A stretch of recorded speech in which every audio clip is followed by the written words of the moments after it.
Willkommen. Willkommen zur stillen Stunde dieses Abends. Nimm dir einen Moment, bevor irgendetwas anderes geschieht, und lass deinen Körper in den weichen Ort sinken, der dich gerade hält. Das Kissen unter deinem Kopf, die Decke, die über deinen Schultern liegt, die Matratze, die den ganzen Tag geduldig auf dich gewartet hat. Es gibt jetzt nichts mehr für dich zu tun, nichts zu erinnern, nichts zu planen. Der Tag, den du gerade beendet hast, liegt hinter dir wie eine Tür, die sich bereits geschlossen hat, langsam und ohne Geräusch. Und das Morgen ist so weit entfernt, dass es ebenso gut gar nicht existieren könnte. Lass deinen Atem ein wenig länger werden, ein wenig weicher. Spüre den kleinen, warmen Raum hinten in deiner Kehle, wo die Luft sich wendet und wieder nach Hause geht. Spüre, wie deine Schultern, wenn du aufhörst, sie zu halten, sich um ein kleines, freundliches Stück senken. Heute Nacht gehst du in deiner Vorstellung an einen Ort hoch über der Welt. Ein Kloster, gebaut in eine bergende Falte des Berges, wo die Luft dünn ist und kalt und sehr klar und wo die einzige Regel überhaupt lautet, dass nichts überhastet werden darf. Glocken werden in halber Geschwindigkeit geläutet. Türen schließen im Tempo eines langen, langsamen Seufzers. Sogar der Schnee scheint hier langsamer zu fallen, treibt in weiten, geduldigen Spiralen herab, als hätte er alle Zeit der Welt anzukommen. Du musst dir nicht alles auf einmal vorstellen. Der Ort wird sich dir sanft offenbaren, so wie eine Kerze einen Raum offenbart, wenn sie hereingetragen wird. Du musst nur zuhören. Du musst nur dem Klang meiner Stimme folgen, als wäre sie ein weicher Faden, der dir auf den Steinen vorausgelegt ist. Wenn ein Gedanke kommt über etwas Unerledigtes, etwas Ungesagtes, lass ihn durch dich hindurchziehen, wie eine Wolke durch einen hohen Bergpass zieht. Du musst ihn nicht verfolgen, du musst ihn nicht fortschicken, du kannst ihn einfach treiben lassen. Der Himmel hier ist sehr weit. Es ist Platz für jede Wolke. Atme ein, langsam durch die Nase und aus, langsam durch leicht geöffnete Lippen und wieder und wieder. Jeder Atemzug ein wenig langsamer als der vorige. Jeder Atemzug ein wenig leiser. Wenn du bereit bist, und es eilt überhaupt nicht, werden wir nun beginnen zu steigen. Nicht mit deinen Füßen, sondern mit deiner Vorstellung. Hinauf und hinauf und hinauf. In die kalte, blaue Stille über den Wolken, wo das Kloster des geduldigen Yaks wartet, so wie es schon hunderte stiller Jahre lang gewartet hat. Du kommst dort an, ohne dich an die Reise zu erinnern. So ist das an diesen hohen Orten. In einem Moment bist du noch unten, im Lärm und im Wetter der unteren Welt. Und im nächsten Moment bist du einfach hier, stehst auf einem breiten, steinernen Sims, der in die Bergflanke gehauen ist. Und das große, weiche Meer der Wolken rollt unter dir in alle Richtungen hinaus. Der Sims ist breiter, als du erwartet hast. Lang, flach, großzügig, glatt gewetzt, von Jahrhunderten in Filzpantoffeln gehender Füße. Hinter dir steigt der Berg in blassen, grauen Klippen auf, die nach oben ins Blau hinein verschwinden. Vor dir das Kloster, eine Ansammlung niedriger, weiß getünchter Gebäude mit tiefen, hölzernen Dachvorsprüngen. Die Dächer schwer vom Schnee, die Mauern sanft glühend im hohen Nachmittagslicht. Die Luft ist kalt, aber nicht unfreundlich. Es ist die Art von Kälte, die dich langsam weckt, die deine Wangen streift und die kleinen Räume unter deinem Kiefer findet und dich daran erinnert, dass du lebst, ohne jemals etwas von dir zu verlangen. Du atmest sie ein. Sie schmeckt leise nach Stein, nach Kiefernrauch und nach etwas Süßem, Grasigem, das du noch nicht benennen kannst. Eine Glocke ertönt, irgendwo im Inneren des Klosters. Ein einzelner, tiefer Ton aus einer Bronzeglocke, in halber Geschwindigkeit geläutet, sodass der Klang sich dehnt und dehnt über den Sims hinweg, bevor er endlich verklingt. Du spürst ihn mehr, als dass du ihn hörst. Eine lange, runde Schwingung, die sich in deiner Brust niederlässt und deinen Atem verlangsamt, ohne um Erlaubnis zu fragen. Du stehst eine Weile und lässt deine Augen sich gewöhnen.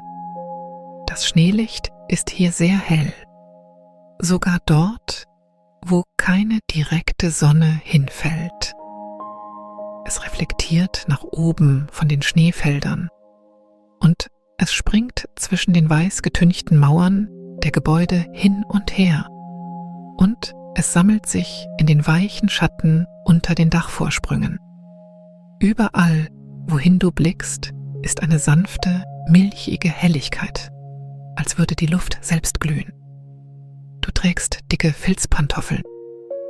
Du erinnerst dich nicht, sie angezogen zu haben, aber sie haben die richtige Größe, weich und warm und gut eingelaufen. Als du deinen ersten Schritt auf den steinernen Sims setzt, machen die Pantoffeln kaum ein Geräusch. Nur das leiseste Streifen, wie eine Hand, die ein gefaltetes Tuch glättet. Du gehst langsam in Richtung des Klosters. Es ist nicht nötig, anders zu gehen. Die Wolken unter dem Sims verschieben und regen sich sehr langsam, so wie Wolken es tun, wenn man sie von oben sieht, nicht eilend, nicht fließend, nur ein- und ausatmend, wie ein riesiges, langsames Tier in Ruhe. Hin und wieder erhebt sich ein höherer Gipfel aus dem Wolkenmeer, dunkel und still, wie eine Insel. Du gehst an einer Reihe hölzerner Gebetsmühlen vorbei, die in eine niedrige Steinmauer entlang des Pfades eingelassen sind. Ihre Zylinder sind alt und dunkel und ihre Schnitzereien sind von der Zeit weich gewordenen. Du streichst sanft mit den Fingerspitzen über jede einzelne, während du vorbeigehst. Sie drehen sich, langsam, mit einem leisen, hölzernen Knarren, das so leise ist, dass es fast der Klang deines eigenen Atems sein könnte. 1, 2, 3. Jede Mühle dreht sich ein Stück. Dann setzt sie sich wieder, als hätte auch sie alle Zeit der Welt. Am Ende des Pfades ist eine breite, hölzerne Tür, dunkel vor Alter, mit Eisenbändern beschlagen, die weich und grau geworden sind. Die Tür steht bereits offen. Tatsächlich bemerkst du, dass hier keine Tür je vollständig geschlossen ist. Jede wird einen Fingerbreit angelehnt gelassen, damit die Luft hindurchziehen kann und damit niemand jemals ausgeschlossen ist. Du trittst ein. Der erste Raum ist eine lange Halle, niedrig in der Decke, mit weiß getünchten Wänden und einem Boden aus breiten Steinplatten, glatt gewetzt wie Flusskiesel. An einem Ende glimmt ein kleines Zedernfeuer in einem Lehmherd und der Duft von Zedernrauch legt sich um dich wie ein vertrautes Tuch. Du stehst einen Augenblick und atmest ihn ein.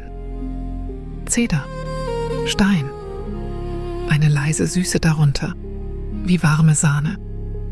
Ein älterer Mönch sitzt auf einem Kissen nahe dem Herd, eine kleine hölzerne Schale Tee zwischen den Handflächen gewiegt. Seine Kutte hat die Farbe verwitterten Holzes. Er blickt auf, als du eintrittst, und sein Gesicht legt sich in Falten zu einem langsamen, sanften Lächeln.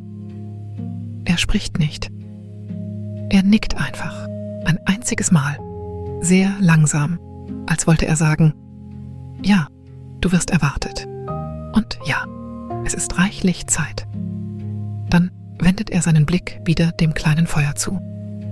Du verstehst, ohne dass es dir gesagt werden müsste, dass du heute der Novize am Butterfass bist. Dass dein Platz in der Milchhalle auf dich wartet. Dass die Yaks dösen und die Sahne wartet. und das Zedernholzfass an seinem Platz steht, geduldig wie ein Baum. Du verbeugst dich sanft vor dem älteren Mönch. Er verbeugt sich seinerseits, eine kleine Bewegung seiner Schultern.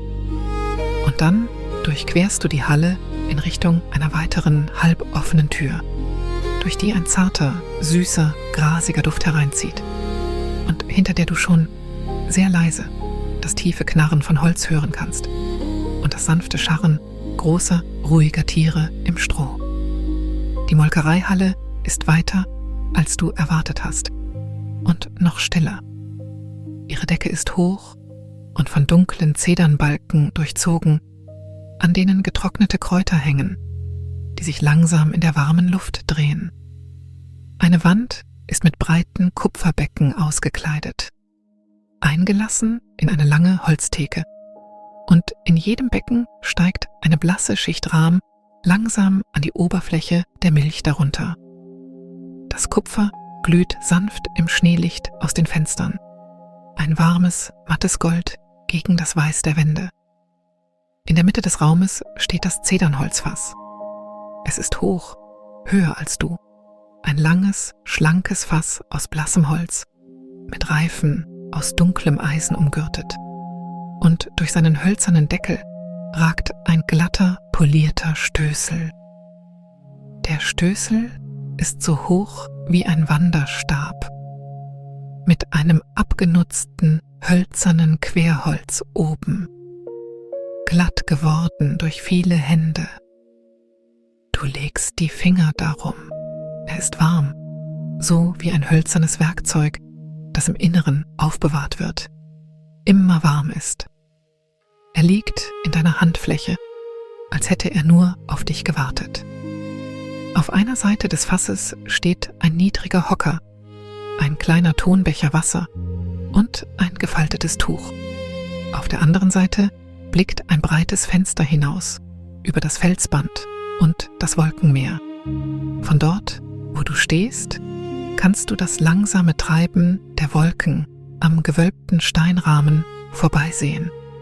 Hin und wieder zieht eine einzelne Schneeflocke am Fenster vorbei, träge wie eine Feder, und verschwindet.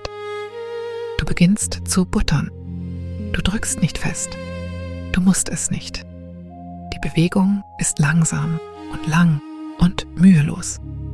Du hebst den Stößel mit beiden Händen ganz nach oben, bis du sein Gewicht am höchsten Punkt seiner Bewegung innehalten spürst. Dann lässt du ihn sinken, in derselben geduldigen Geschwindigkeit, ganz nach unten. Das Fass antwortet mit einem tiefen, weichen, hölzernen Knarren. Ein Knarren, das du in deinen Handgelenken spüren kannst. Ein Knarren, das sagt, ja, hier sind wir arbeiten zusammen. Hinauf und hinunter, hinauf und hinunter. Der Rahm im Inneren macht ein leises, schwappendes Geräusch, fast wie Regen auf einem Strohdach. Nach nur einem Augenblick merkst du, dass dein Atem sich an den Rhythmus des Fasses angepasst hat, ohne dass du daran denken musstest. Ein, während der Stößel steigt. Aus, während der Stößel fällt. Ein, aus. Ein, aus. Durch die offene Tür hinter dir kannst du die Yaks im angrenzenden Stall hören. Ihre Hufe scharren ganz sanft im tiefen Stroh. Hin und wieder atmet eines von ihnen lang und langsam aus. Ein warmes Seufzen, das die kalte Luft beschlägt und nach oben zu den Dachbalken treibt. Du kannst sie von dort, wo du stehst, nicht sehen, aber du kannst sie spüren. Große, ruhige, wollige Gegenwarten, die im Stehen schlafen und von hohen Wiesen träumen. Hinauf und hinunter. Das Zedernholzfass knarrt. Der Rahm schwappt. Irgendwo weit über dir läutet eine Glocke. Eine bronzene Glocke in halbem Tempo. Und der Ton wandert herab durch die Steinkorridore und erreicht dich als ein leises, tiefes Summen, das du unter den Fußsohlen spürst. Die Zeit beginnt sich hier weich zu machen. Du bemerkst, dass du nicht recht sagen kannst, wie lange du schon butterst. Das Licht durch das Fenster hat sich nicht verändert. Oder vielleicht hat es sich verändert, ganz leicht, aber auf eine Weise, die nicht auf sich aufmerksam macht, so wie der Schatten eines Blattes sich so langsam bewegt, dass du erst lange danach bemerkst, dass er sich bewegt hat. Du lässt die Schultern sinken. Du lässt deine Arme ohne Anstrengung arbeiten. Der Stößel steigt und fällt. Das Zedernholz knarrt. Die Yaks atmen. Die Wolken treiben am gewölbten Fenster vorbei. Schneelicht sammelt sich auf den geweißten Wänden. Nach einer Weile spürst du, dass der Rahmen dicker geworden ist. Das Schwappen im Inneren des Fasses ist schwerer geworden, weicher, üppiger. Du hältst inne, lässt den Stößel ruhen und hebst den hölzernen Deckel gerade so weit an, um hineinzuspähen. Im blassen Inneren des Fasses haben sich kleine Inseln aus Butter zu sammeln begonnen, schwimmend in einer dünnen, blau-weißen Buttermilch. Du lächelst, ganz leicht. Das Lächeln gilt niemandem. Das Lächeln ist einfach nur, weil Butter erscheint, so wie sie es immer tut, in ihrer eigenen sanften Zeit. Du setzt den Deckel zurück. Du nimmst einen kleinen Schluck aus dem Tonbecher Wasser neben deinem Hocker. Das Wasser ist kalt und schmeckt schwach nach Stein. Du stellst den Becher ab. Du beginnst wieder zu buttern. Jetzt langsamer, denn die Butter ist beinahe fertig und die letzte Arbeit ist die sanfteste. Wenn die Butter fertig ist, legst du den Stößel beiseite und hebst den breiten Holzdeckel vom Fass. Im Inneren hat sich die Butter zu einer einzigen weichen Masse gesammelt, blassgelb gegen das kühle Weiß der Buttermilch. Du schöpfst sie mit einem flachen Holzpaddel heraus, in eine flache Steinschüssel und stellst die Schüssel auf die lange Holztheke, zwischen zwei der Kupferbecken. Du wäschst deine Hände in einem kleinen Becken kalten Wassers und trocknest sie an dem gefalteten Tuch ab. Du nimmst ein kleineres Paddel und beginnst langsam die Butter gegen sich selbst zu falten. Drückst die letzten Reste Buttermilch heraus und formst sie zu einer runden, glatten Kugel. Die Bewegung ist langsam. Die Bewegung ist geduldig. Drücken und falten. Drücken und falten.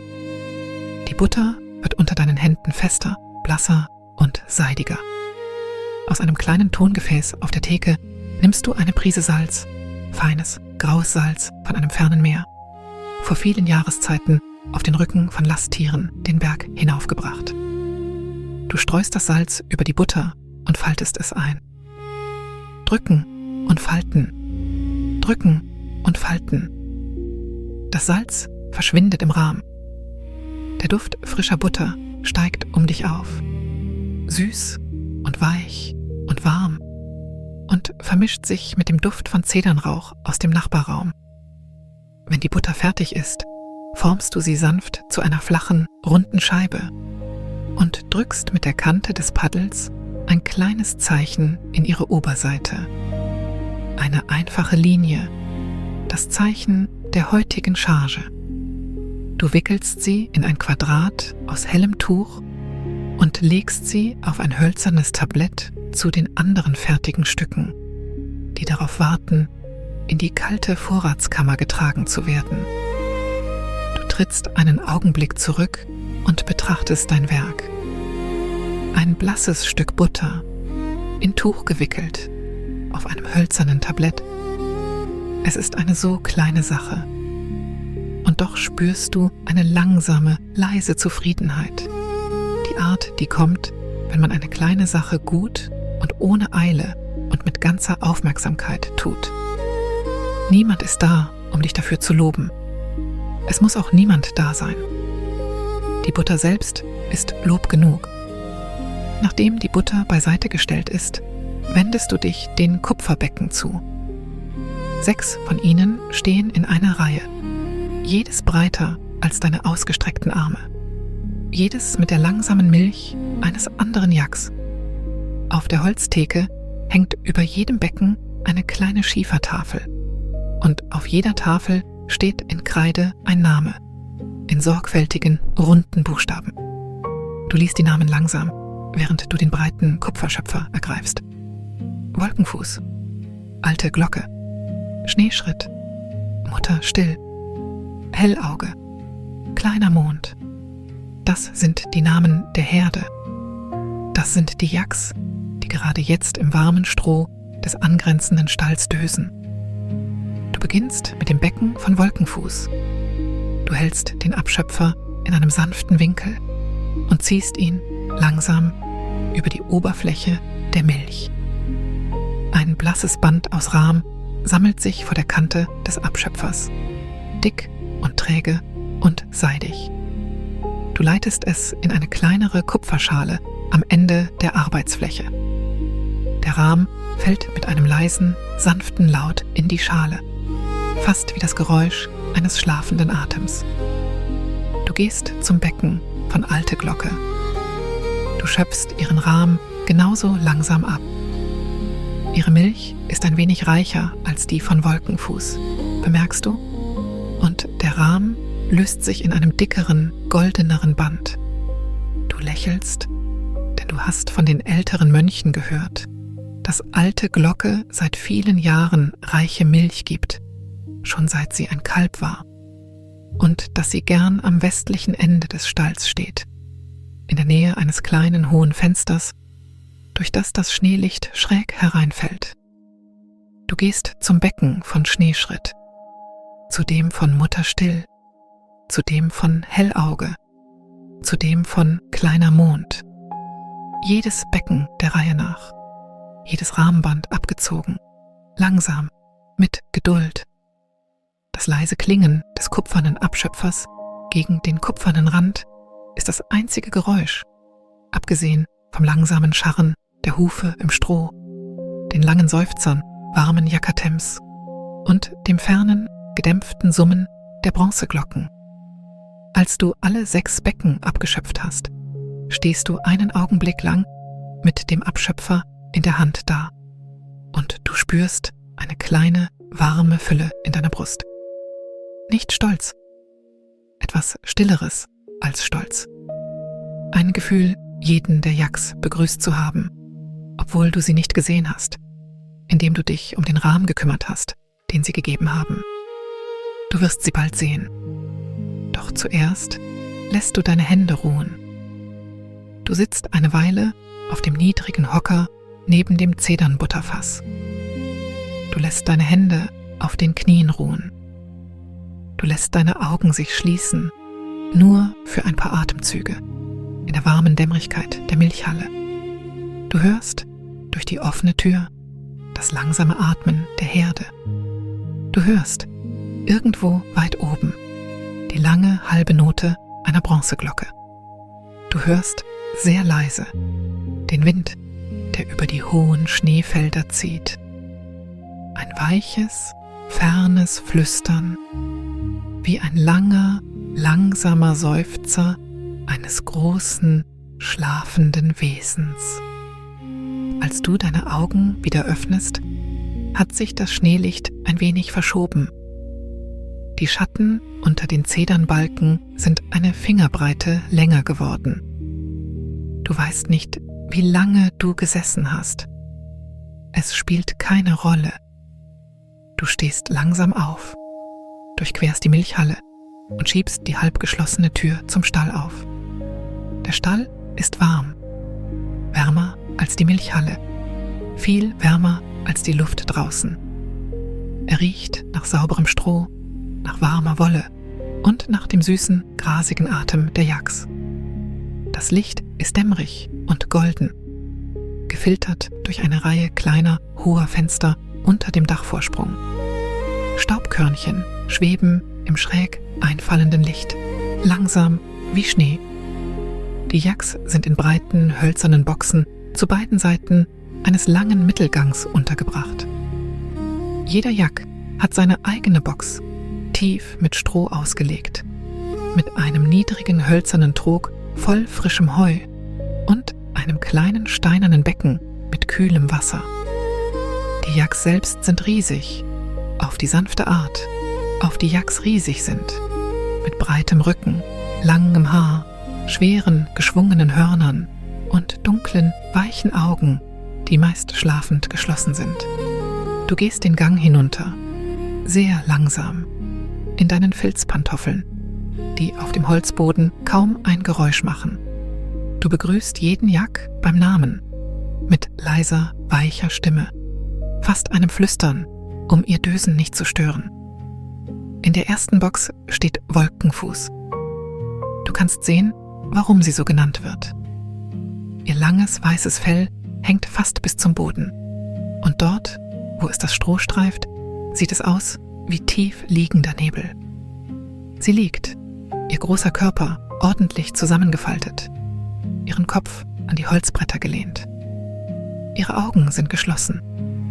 Ein Ohr zuckt langsam, als du ihren Namen murmelst. Doch sie rührt sich nicht.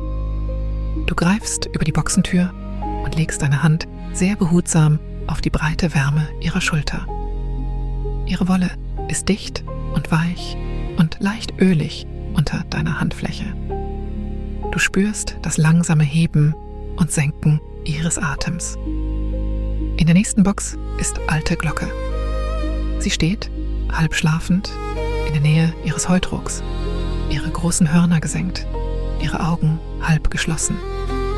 Um ihren Hals trägt sie eine kleine bronzene Glocke, sehr alt, blank gerieben von Jahren, in denen sich Wolle daran scheuerte. Als du ihren Namen murmelst, verlagert sie ihr Gewicht ganz leicht. Und die Glocke gibt eine einzige tiefe Note von sich. Kaum lauter als ein Flüstern. Du greifst hinüber und legst deine Handfläche an die Seite ihres breiten Halses. Sie blinzelt dich langsam an und ihr warmer Atem trübt die kalte Luft. Du stehst einen langen Augenblick dort, deine Hand auf ihrer warmen Wolle, ehe du weitergehst. Schneeschritt ist in der dritten Box. Er ist das einzige Männchen in der Herde und der sanfteste von allen. Sein Fell ist tief, dunkelbraun, fast schwarz, mit einem einzigen weißen Fleck auf der Brust in Form eines Fußabdrucks, dem er seinen Namen verdankt. Er liegt, die Beine unter sich gefaltet, den Kopf zur Seite gelegt. Er schläft tief. Du weckst ihn nicht. Du stehst nur an der Boxentür und beobachtest das langsame Heben und Senken seiner großen, wollbedeckten Flanken. Und du atmest mit ihm im Gleichklang für ein paar ruhige Atemzüge. Mutter Still ist in der vierten Box. Sie ist die älteste der Herde und sie hat ihren Namen verdient, weil sie nie einen Laut gemacht hat, an den sich irgendjemand im Kloster erinnern kann. Sie steht mit geschlossenen Augen in der Mitte ihrer Box. Ihr langes graues Fell reicht bis zum Boden und ihr Gesicht ist von der Art sanfter Falten durchzogen, die aus einem langen, friedvollen Leben kommen. Du flüsterst ihren Namen und sie öffnet die Augen nicht. Doch der Winkel ihres Mauls wird ein wenig weicher, als hätte sie gelächelt. Du lächelst zurück, obwohl sie es nicht sehen kann. Hellauge ist in der fünften Box. Sie ist jünger als die anderen, mit einem weichen, zimtfarbenen Fell. Und sie ist die einzige, die wach ist. Ihre dunklen Augen sind offen und sie richten sich mit neugieriger, sanfter Aufmerksamkeit auf dich. Du begrüßt sie beim Namen und sie macht einen langsamen Schritt zur Boxentür hin und drückt ihre breite Nase sehr behutsam gegen deine Handfläche. Ihre Nase ist warm und feucht. Ihr Atem hüllt dein Handgelenk in Dunst. Du streichst über das lange Haar zwischen ihren Hörnern. Sie schließt langsam die Augen und lehnt ihren großen Kopf gegen die Boxentür. Und du spürst, wie ihr Gewicht sich gegen dich senkt, weich und vertrauensvoll. Du stehst lange dort, deine Hand auf ihrer Stirn und lauschst ihrem Atem. In der letzten Box ist kleiner Mond. Sie ist die jüngste der Herde, noch ein Kalb, obwohl sie schon bis zu deiner Hüfte reicht.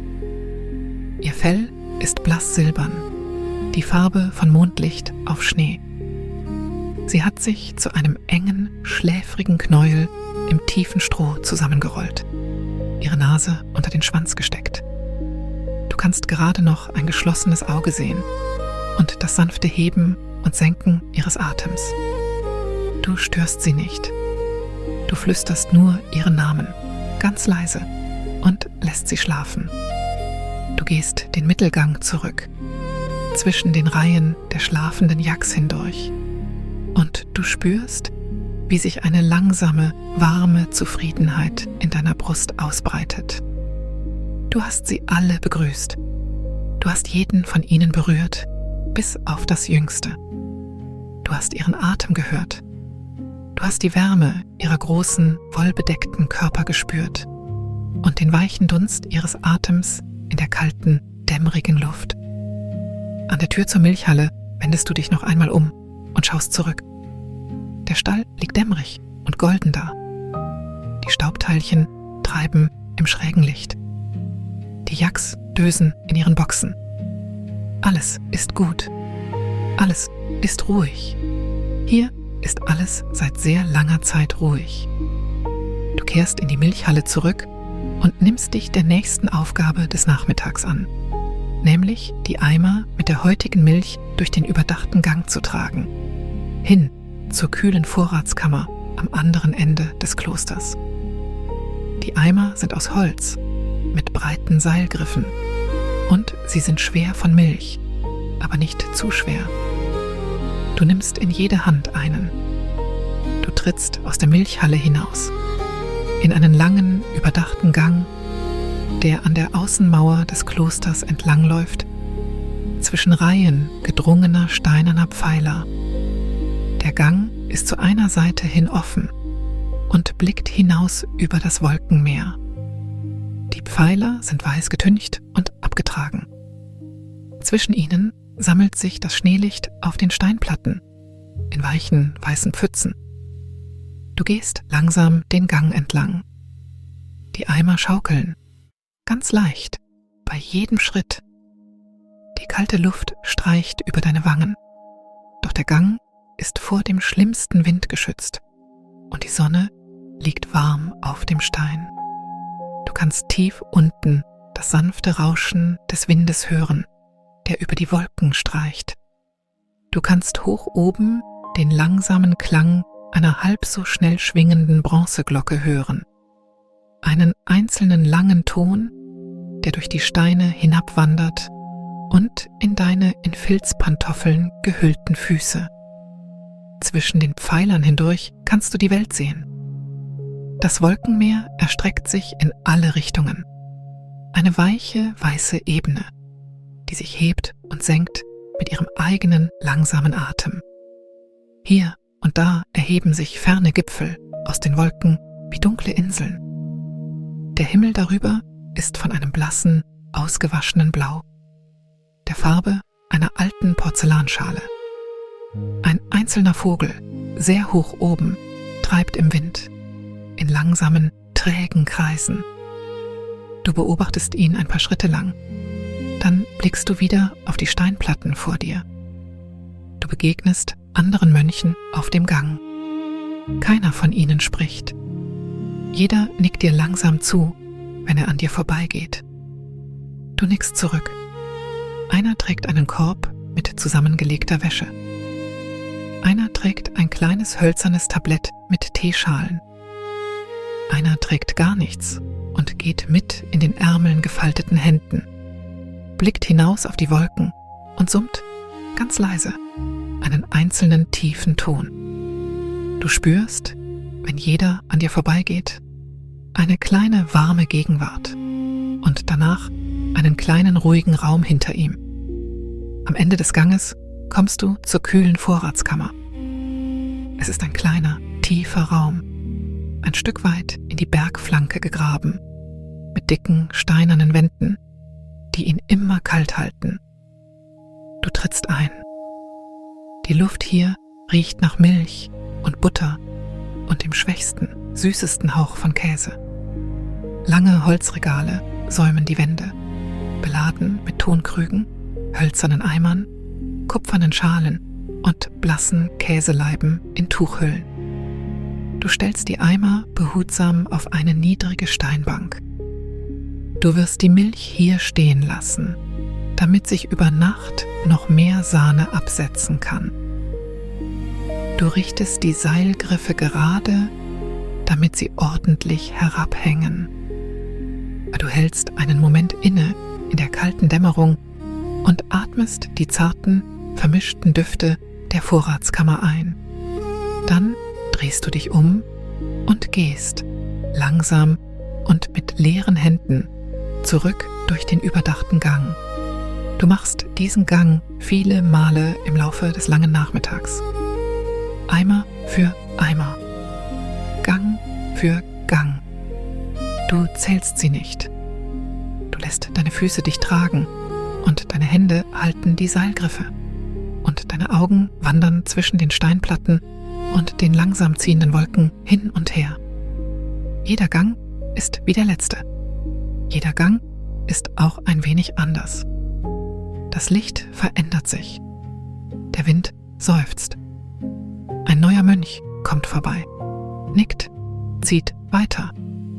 Irgendwann, du könntest nicht genau sagen wann, bemerkst du, dass das Licht wärmer geworden ist. Die weiß getünchten Pfeiler, die noch vor kurzem blass und kühl waren, leuchten nun sanft in der ersten goldenen Wärme des späten Nachmittags. Die Wolken unter dem Felsvorsprung haben begonnen, die Farben des Abends anzunehmen. Blasses Rosa an ihren Gipfeln, weiches Lavendel in ihren Mulden. Die Sonne, wenn du zu ihr hinblickst, steht tiefer am Himmel und die Luft, wenn du sie einatmest, ist kälter. Du hältst einen Augenblick inne zwischen zwei Pfeilern. Du legst deine leeren Hände auf die niedrige Steinmauer, die zwischen ihnen verläuft, und du blickst hinaus über die Wolken.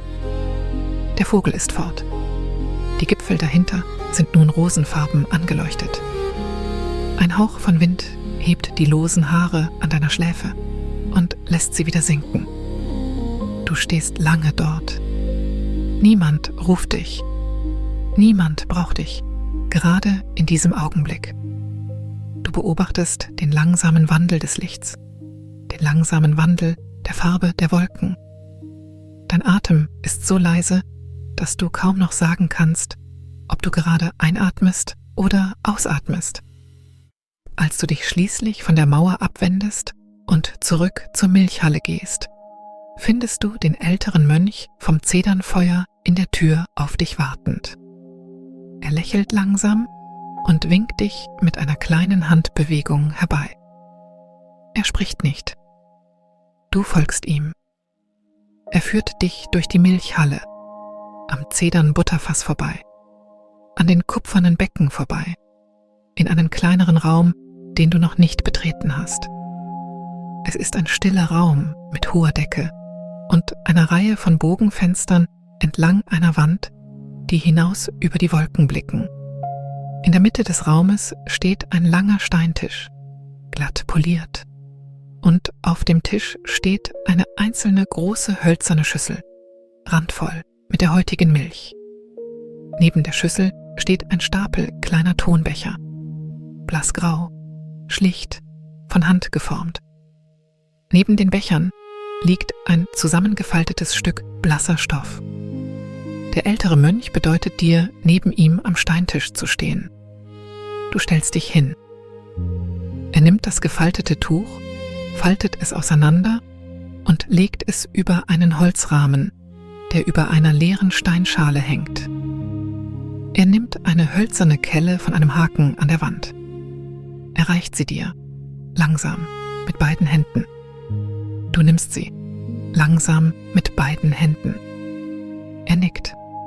Du verstehst. Gemeinsam werdet ihr die heutige Schneemilch durch sein. Du tauchst die Kelle in die hölzerne Schüssel. Du hebst eine Kelle voll Milch heraus. Du gießt sie langsam durch das Tuch in die Steinschale. Die Milch zischt ganz leise, während sie durch das Tuch rinnt. Sie fällt in einem langen, blassen Band in die Schale und sammelt sich dort mit dem feinsten Schimmer von Sahne an ihrer Oberfläche. Du tauchst die Kelle erneut ein. Du hebst. Du gießt. Der ältere Mönch steht neben dir und schaut zu, die Hände in den Ärmeln gefaltet. Seine Gegenwart ist ruhig und geduldig und warm. Du spürst, allein dadurch, dass du neben ihm stehst, dass nichts in deinem Körper hetzen muss. Du spürst, wie deine Schultern sinken, ein klein wenig tiefer als zuvor. Du spürst, wie die Winkel deines Mundes weich werden. Schöpfkelle um Schöpfkelle siebst du die Milch. Das Becken leert sich langsam.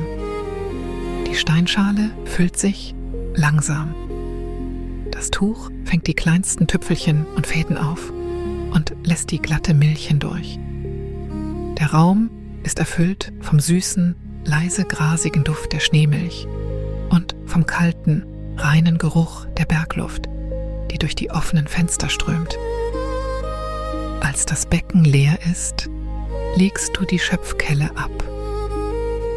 Du wäschst deine Hände in einer kleinen Schale mit kaltem Wasser an der Wand. Der ältere Mönch nimmt die Steinschale mit beiden Händen auf, sehr behutsam, und neigt sie langsam über die Reihe kleiner Tonbecher, füllt sie einen nach dem anderen. Die Becher füllen sich mit blassweißer Milch. Jeder einzelne sieht im Licht des späten Nachmittags so aus, als leuchte er sanft von innen heraus, wie kleine Schalen aus Mondlicht, die auf dem Steintisch aufgereiht sind. Das ist die Schneemilch. Das ist das Getränk, für das das Kloster berühmt ist. Das ist es, was bei Anbruch der Dämmerung den Reisenden gereicht wird. Und den Mönchen und dem kleinen stillen Leben auf dem hohen Bergsims. Der ältere Mönch hebt die kleinen Tonbecher, jeweils 2 auf einmal, und trägt sie in eine tiefe Fensternische am anderen Ende des Raumes. Du folgst ihm mit 2 weiteren. Du stellst die Becher behutsam auf einen langen Steinsims in der Nische ab. Die Nische ist auf der gegenüberliegenden Seite zur kalten Bergluft hin offen. Doch eine niedrige Steinmauer hält den Wind davon ab, hereinzustürmen. Hier werden die Becher stehen, in der kalten, reinen Luft, und kühlen bis zur Dämmerung. Du machst mehrere Gänge. Du stellst jeden Becher mit Sorgfalt ab. Du richtest sie in einer langen Reihe aus, ordentlich und gleichmäßig. Als alle Becher aufgestellt sind, trittst du zurück, und du und der ältere Mönch betrachtet sie, Seite an Seite.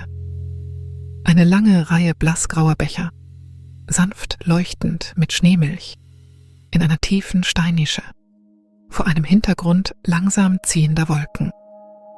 Der ältere Mönch schließt für einen Moment die Augen und neigt den Kopf. Du tust dasselbe. Du kennst kein Gebet. Du brauchst keines. Du stehst nur mit geschlossenen Augen und lässt dich von der warmen, sanften Zufriedenheit einer Arbeit erfüllen, die gut und langsam getan wurde. Als du die Augen wieder öffnest, hat sich das Licht abermals verschoben. Die Sonne steht tiefer. Die Wolken sind nun in tiefem Rosa und Lavendel getaucht. Die Luft ist kälter. Die ersten zarten Anzeichen der Dämmerung sammeln sich an den Rändern des Himmels. Der ältere Mönch deutet erneut, und du folgst ihm aus dem Schneemilchraum hinaus in eine andere, kleinere Halle, in der eine lange, niedrige Steinbank an einer Wand entlangläuft, unter einer Reihe von Fenstern. Auf der Bank liegt eine gefaltete Decke, grau und weich, und ein kleines Holztablett mit 2 Teetassen. Der Tee wurde, wie du verstehst, von jemandem hierher gebracht, den du nicht gesehen hast. Die Tassen sind aus Holz und sie sind noch warm. Du setzt dich neben den älteren Mönch auf die Bank. Du nimmst eine der Tassen in die Hand. Er nimmt die andere. Du nippst am Tee. Langsam. Er ist dunkel und erdig und leicht bitter, mit einem Faden Honig, der hindurchläuft. Er wärmt deine Kehle. Er wärmt deine Brust. Du lässt einen langen, langsamen Atemzug entweichen und du spürst, wie dein ganzer Körper sich in die Bank sinken lässt, in die graue Decke, in die Wärme der Tasse in deinen Händen. Du sitzt eine lange Weile dort, trinkst deinen Tee, schaust den Wolken zu, wie sie sich langsam von rosa zu tiefem Rosa, von Lavendel zu sanftem Violett wandeln. Der ältere Mönch spricht nicht und du auch nicht. Die Stille zwischen euch ist nicht leer. Sie ist erfüllt von kleinen, sanften Geräuschen. Das ferne, langsame Scharren der Jackhufe im Stroh. Das halb verlangsamte Summen einer Bronzeglocke, hoch oben. Das leiseste Knarren des Zedernbutterfasses in der Molkereihalle, das sich noch in seine Ruhe setzt. Das langsame, sanfte Zischen des Windes über den Schneefeldern. Du trinkst deinen Tee aus. Du stellst die Tasse behutsam auf das Holztablett. Du faltest die Hände in deinem Schoß. Du lässt deine Schultern noch einmal sinken, um ein weiteres, kleines, gütiges Maß. Du lässt deinen Blick auf der langsam ziehenden Wolke jenseits der Fenster ruhen. Du denkst, mit einer kleinen, langsamen Überraschung, dass du den ganzen Nachmittag über keinen einzigen scharfen Gedanken gehabt hast. Keinen einzigen. Jeder Gedanke, sobald er aufstieg, hat sich einfach entfaltet und ist weich geworden und davongezogen, so wie sich Dampf aus einem warmen Eimer Milch entfaltet und weich in die Luft eines kalten Raumes übergeht. Du hast nur gebuttert und abgeschöpft und gefaltet und getragen und begrüßt und gesiebt und gesessen. Und jetzt sitzt du. Und das Sitzen ist genug. Nach einer langen Weile, als die Tassen leer sind und das Licht sich zum sanften Graugold des Abends vertieft hat, erhebt sich der ältere Mönch, langsam, und du erhebst dich mit ihm. Er nickt und du verstehst. Es ist Zeit, die Schneemilchbecher hereinzuholen. Du kehrst in den Schneemilchraum zurück. Die Becher in der Nische sind nun kühl bei Berührung. Jeder einzelne ist gefüllt mit blasser, leuchtender Schneemilch, die in der Bergluft erkaltet ist. Du hebst 2, behutsam, am Rand. Der ältere Mönch hebt 2 weitere. Gemeinsam tragt ihr sie durch die Molkereihalle, vorbei am Zedernbutterfass, in die lange Halle mit der Lehmfeuerstelle. Das Herdfeuer ist nun niedrig, nur ein sanftes rotes Glühen unter einer feinen grauen Asche. Die Halle ist erfüllt von warmem, gedämpftem Licht. Um die Feuerstelle haben sich einige andere Mönche versammelt, sitzen auf Kissen, ihre Hände in die Ärmel gefaltet. Du stellst die Schneemilchbecher behutsam auf einen niedrigen Holztisch in der Mitte der Runde. Du und der ältere Mönch geht zurück, um mehr zu holen. Gang um Gang trägst du alle Becher herein.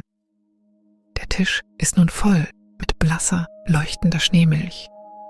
Und die warme, gedämpfte Halle ist erfüllt von ihrem süßen, grasigen Duft. Ein Reisender sitzt in der Ecke. Du hattest ihn vorher nicht bemerkt. Er ist in einen langen, dunklen Umhang gehüllt und seine Stiefel sind mit Schnee bestäubt. Er wärmt seine Hände am Feuer. Als die Schneemilchbecher aufgestellt sind, reicht ihm einer der Mönche einen Becher mit einem langsamen Nicken. Der Reisende nimmt ihn in beide Hände mit einer kleinen Verbeugung. Er nippt an der Schneemilch, langsam. Sein Gesicht wird weicher. seine Schultern sinken. Er schließt für einen langen Moment die Augen und hält den Becher gegen seine Brust. Auch dir wird ein Becher gereicht. Du nimmst ihn in beide Hände. Du nippst. Die Schneemilch ist kalt und süß und grasig, mit einer sanften, glatten, milchigen Tiefe darunter. Es ist der Geschmack von hochgelegenen Wiesen, von langsamen Nachmittagen, von warmer Wolle und kalter Luft, von geduldigen Hufen auf langen Bergpfaden. Es ist der Geschmack all der kleinen, gütigen Dinge, die in diesem Kloster über Hunderte von Jahren geschehen sind. Du spürst, wie er langsam durch dich hindurch wandert, von deiner Zunge, die Kehle hinunter, in deine Brust. Du spürst eine warme Ruhe, die sich von irgendwo gerade unter deinem Schlüsselbein ausbreitet, nach außen, in deine Arme, in deine Beine, in die weichen Spitzen deiner Finger. Du sitzt, du nippst, das Feuer glüht, die Bronzeglocke, hoch oben, lässt einen langen, langsamen Ton zum Ende des Tages erklingen. Als die Becher leer sind, erheben sich die Mönche, einer nach dem anderen, und tragen die Becher leise zurück in den Schneemilchraum. Der Reisende wird sanft in eine kleine Gästekammer abseits der Halle geführt. Du hilfst, die letzten Becher einzusammeln. Du gehst langsam zurück durch die sich verdunkelnde Halle, vorbei am Zedernfeuer, vorbei an den halb geöffneten Türen und ein letztes Mal in die Molkereihalle. Die Molkerei ist nun still. Das Butterfass aus Zedernholz steht an seinem Platz, ruhig und geduldig. Der Stößel lehnt an der Wand. Die kupfernen Becken schimmern sanft in der einkehrenden Dämmerung. Die getrockneten Kräuter über den Balken drehen sich, ganz langsam, in der warmen Luft. Durch die offene Tür zum Stall hörst du das tiefe, langsame Atmen der Yaks, die nun in tiefem Schlaf liegen. Du gehst leise durch die Molkerei und legst kleine Dinge an ihren Platz. Du hängst die hölzerne Schöpfkelle an ihren Haken. Du glättest das gefaltete Tuch. Du wischst die lange Holztheke mit einem feuchten Tuch ab, langsam, in langen, ruhigen Zügen. Du spürst, wie sich eine sanfte, warme Müdigkeit in deine Schultern legt, in deine Knie, in deine Hände. Es ist die gute Müdigkeit, die nach einem langen, stillen Tag voll kleiner, freundlicher Arbeit kommt. Es ist die Müdigkeit, die nur um Ruhe bittet. Du trittst noch einmal zur Tür des Stalls. Du blickst hinein. Die Yaks sind dunkle Umrisse im goldgrauen Dämmer. Ihr Atem geht langsam und gleichmäßig. Eines von ihnen, du weißt nicht welches, stößt einen langen, sanften Seufzer aus, der in der kalten Luft als Wölkchen aufsteigt. Du flüsterst eine gute Nacht, ganz leise, die sie kaum hören können und die ihnen allen gilt. Draußen wartet der ältere Mönch auf dich. Er führt dich langsam durch eine kleine Holztür am hinteren Ende der Halle in einen langen, dämmerigen Gang, der von einer einzigen Laterne erhellt wird. Am Ende des Gangs liegt eine kleine Kammer. Er öffnet die Tür. Er nickt. Du trittst ein. Die Kammer ist klein, warm und ganz schlicht. An einer Wand steht ein niedriges Holzbett mit einer dicken Wollmatratze und einem tiefen, weichen Stapel Decken. Eine kleine Holztruhe am Fußende des Bettes. Ein hölzerner Stuhl daneben. Ein einzelnes Bogenfenster, das über die Wolken hinausblickt. Auf einem kleinen Tisch neben dem Bett steht ein Tonbecher, gefüllt mit kühlem Wasser. Ein gefaltetes graues Gewand liegt ordentlich auf dem Stuhl, damit du es zur Ruhe trägst. Der ältere Mönch verneigt sich langsam und schließt die Tür, lässt sie einen Finger breit angelehnt. Du sitzt eine Weile auf der Bettkante, im warmen Dämmer. Du streifst die Filzschuhe ab. Du stellst sie ordentlich nebeneinander ans Fußende des Bettes. Du wechselst langsam in das weiche, graue Gewand. Du wäschst dir Gesicht und Hände in einer kleinen Schale mit kühlem Wasser neben der Tür. Du trocknest dich mit einem weichen Tuch ab. Du setzt dich wieder auf die Bettkante. Du blickst aus dem kleinen Bogenfenster. Der Himmel über dem Wolkenmeer ist nun tiefblau und geht an seinem Rand in Violett über. Ein einzelner früher Stern zeigt sich, tief über den Gipfeln. Die Wolken unter dem Felsvorsprung sind blassgrau, weich wie Wolle. Der Berg atmet, ganz langsam, rings um dich her. Du schlägst die Decken zurück. Du gleitest darunter.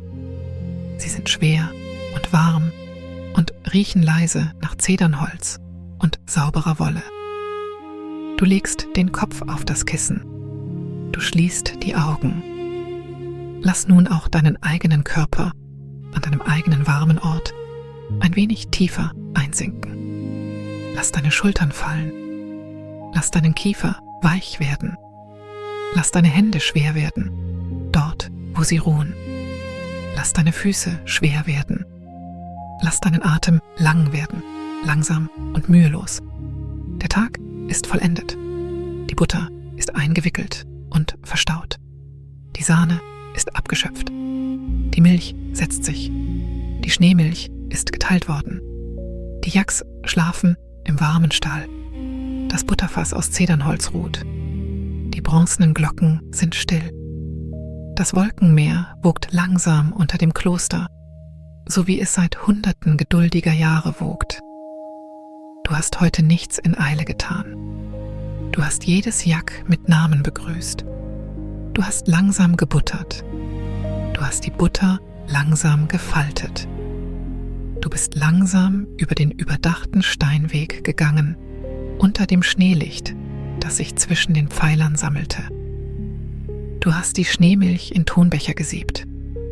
Du hast beim älteren Mönch gesessen, Tee getrunken und zugesehen, wie die Wolken sich in Rosa, dann in Lavendel, dann in Grau verwandelten. Du darfst nun alles ruhen lassen. Das Butterfass aus Zedernholz knarrt einmal, ganz leise, in der leeren Molkerei. Ein Yak seufzt tief im warmen Stall. Eine Glocke summt, hoch oben, halbe Geschwindigkeit, halb gehört. Eine Wolke zieht an deinem kleinen Bogenfenster vorbei. Schneelicht sammelt sich auf den weiß getünchten Wänden. Du bist warm, du bist geborgen, du bist gehalten von dicken Wolldecken, in einem kleinen, stillen Raum, in einem hohen, stillen Kloster, auf einem Felsvorsprung eines geduldigen Berges, über einem weiten, langsamen Meer aus Wolken. Du musst nichts mehr tun. Du musst dich an nichts erinnern. Du musst dir nichts mehr vorstellen. Du darfst das Kloster loslassen. Du darfst die Yaks loslassen. Du darfst das Butterfass aus Zedernholz loslassen.